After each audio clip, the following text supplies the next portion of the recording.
Hello everyone, my name is Diana Mbarak and I'm going to report about the 25th Fly by Ramil de Galgulye.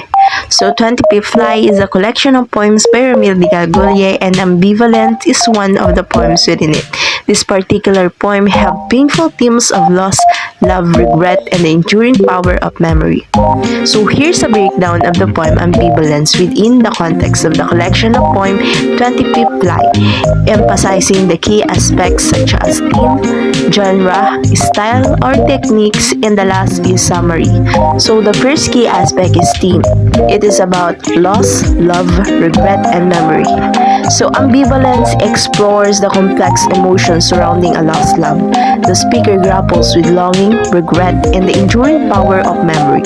This theme is particularly relevant in the context of 25th Fly as it hints at a collection that might delve into the complexities of human relationships and the impact of loss.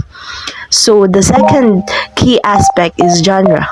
Ambivalence is a pre-verse poem characterized by its lack of traditional rhyme, scheme, and meter.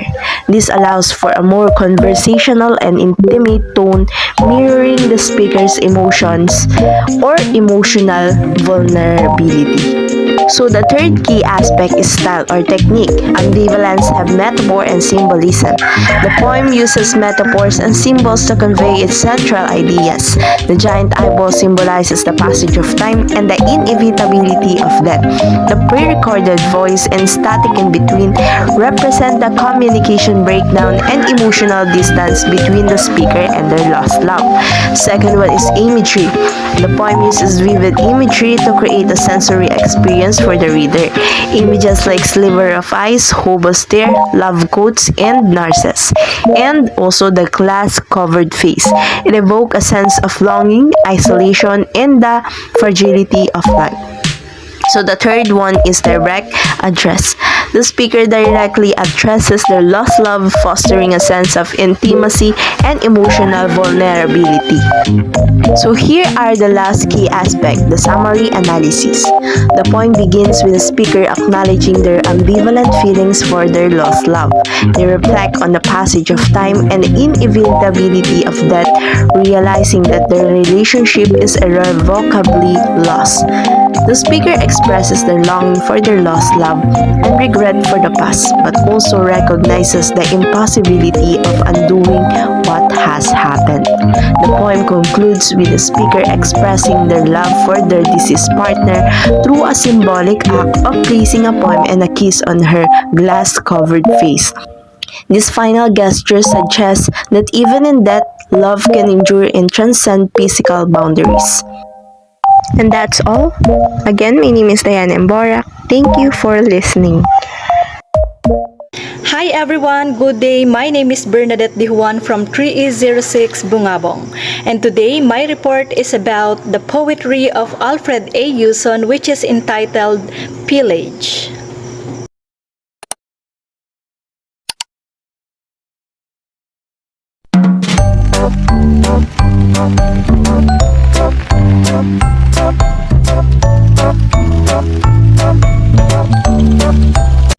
The poem's central theme is the dehumanizing nature of war and its ability to destroy not only physical structures but also the spirit, hope, and cultural identity of a people. It highlights the ways in which war strips away the very things that make life meaningful, like love, community, and dreams. When it comes to genre, Pillage falls into the genre of war poetry. It uses the specific context of a war to explore broader themes of violence, loss, and the human condition. In style or technique, Alfred A. Yuson employs imagery, symbolism, and simple language to create a powerful and impactful reading experience, driving home the themes of the poem. For example, the imagery used as a technique is the pillage stones, which refer to the act of taking away the very building blocks of the village, and the flowers. No one could ever raise a yard of color, which means the destruction of beauty and life. The stones represent the foundation of the village, while the flowers symbolize beauty, hope, and the potential for growth. River represents the flow of time, stories, and the passage of emotions. Overall, pillage is a powerful indictment of the destructive nature of war and its lasting impact on individuals and communities. It serves as a reminder of the importance of peace and the need to protect the fragile fabric of human life. So that's all. Thank you so much for listening, and I hope you learned a lot from my report, which is about pillage by Alfred A. Hewson. Good day everyone, my name is Angelica Gondon Herance from 306 Bungabong, and my topic for today is Tabon by Edgar Maranan. Tabon by Edgar Maranan is a powerful short story that explores the complexities of human relationships, particularly the dynamics between a father and his son. For the theme, the first one is the burden of expectations. The story delves into the weight of expectations placed upon individuals, especially by their parents. So the father, a fisherman, has a deep-seated desire for his son to follow in his footsteps, but the son yearns for a different path. The second theme of this story is the search for identity. The son struggles to define his own identity and find his place in the world, grappling with the expectations of his father and the societal norms of their community. The next theme is the power of silence. Silence plays a crucial role in the story, highlighting the unspoken tensions and misunderstanding that exist between the father and the son. Their inability to communicate their true feelings creates a barrier to understanding and connection.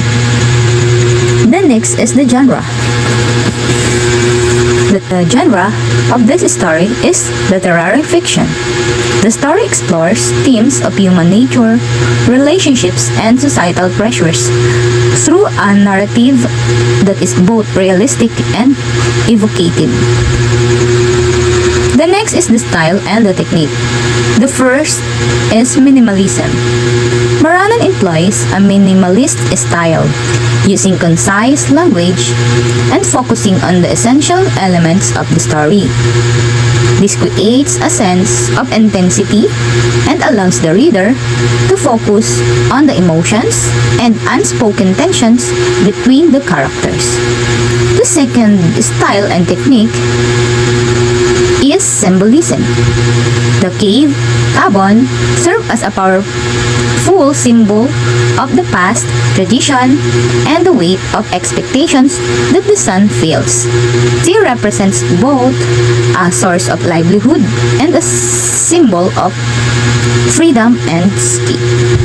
So for my summary, the story follows a young man who is struggling to reconcile his own aspirations with the expectations of his fisherman father. The father, a fisherman of few words, has always envisioned his son following in his footsteps, but the son yearns for a different life. The tension between them grows as the son tries to find his own path, leading to a climatic confrontation that leaves both father and son grappling with the consequences of their actions. For my analysis, Tabon is a poignant exploration of the challenges of intergenerational relationships and the complexities of identity formation. Maranan's masterful use of symbolism, minimalism, and silence creates a powerful and moving story that resonates with readers on a deeply personal level. The story invites us to consider the burden of expectations, the search for meaning, and the importance of communication in forging meaningful connection. And that's all for my report. Thank you. And now, Join me as we briefly dive into the touching story written by Socorro Villanueva, The We Won't Cry About This. I'm Verly Mawak, your reporter for today.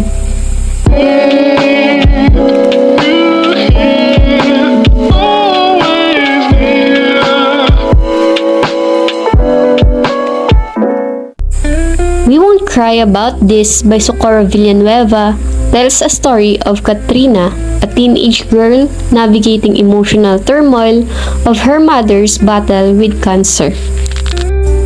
But who is Socorro Villanueva? Socorro Villanueva is born in the Philippines 1969. She studied psychology in UP. She is a Filipino writer known for her stories that often explores themes of family, loss, and the complexities of human relationships.